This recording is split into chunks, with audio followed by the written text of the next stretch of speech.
Kirk Cousins says he felt misled by Atlanta Falcons for signing him before drafting Penix Jr.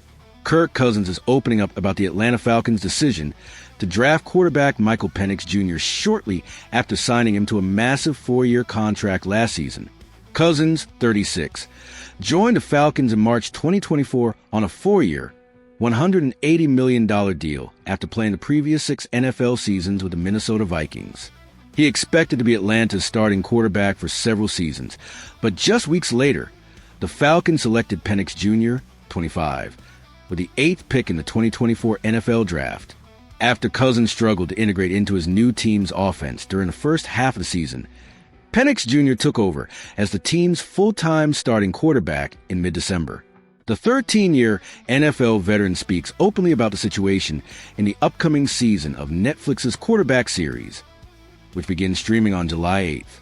In the season's first episode, titled New Beginnings, Cousins and Detroit Lions quarterback Jared Goff talk to producers about what it's like for a quarterback to join a new team and move to a new city.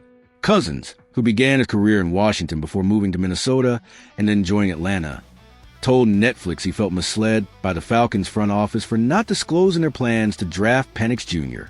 At the time, Cousins says he and his family were happy in Minnesota and had the opportunity to sign a short-term deal with the team. The only reason Cousins left the Vikings, he says, was because the team planned to select a young quarterback in the draft. Minnesota selected quarterback J.J. McCarthy with the 10th overall pick, 2 spots after the Falcons selected Penix Jr.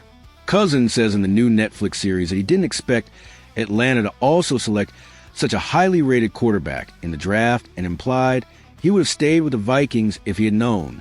At the time, I felt like I had been a bit misled, Cousins says. Or, certainly, if I had the information in free agency, it certainly would have influenced my decision. I had no reason to leave Minnesota, with how much we loved it there, if both teams were going to draft a quarterback high. But I've also learned in 12 years in this league that you're not entitled to anything. It's all about being able to earn your spot and prove your worth. Never miss a story. Sign up for People's free daily newsletter to stay up to date on the best of what People has to offer, from juicy celebrity news to compelling human interest stories. Throughout the newest season of the Netflix quarterback series, cameras follow Cousins as he struggles to adapt to the Falcons' offensive scheme, while his own family struggles to adjust to living in a new city. In an emotional scene late in the season, Cousins and his wife Julie Hampton Cousins question how to talk to their 2 young sons, Cooper and Turner, about the move after one of the boys asked their mom, "When are we going to get our house back?" during a trip back to Minnesota.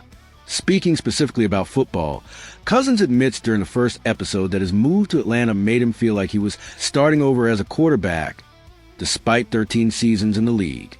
The Kirk Cousins saga in Atlanta has just hit its most expensive chapter yet.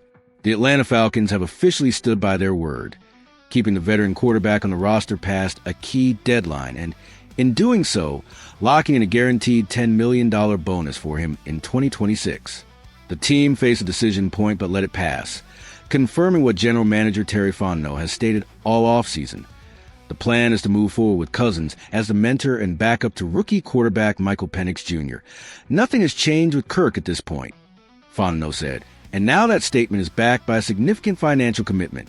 This situation is a direct result of one of the most intriguing team-building strategies in recent memory. The Falcons handed Cousins a massive 4-year, $180 million contract last March, only to select Penix Jr. with the 8th overall pick weeks later.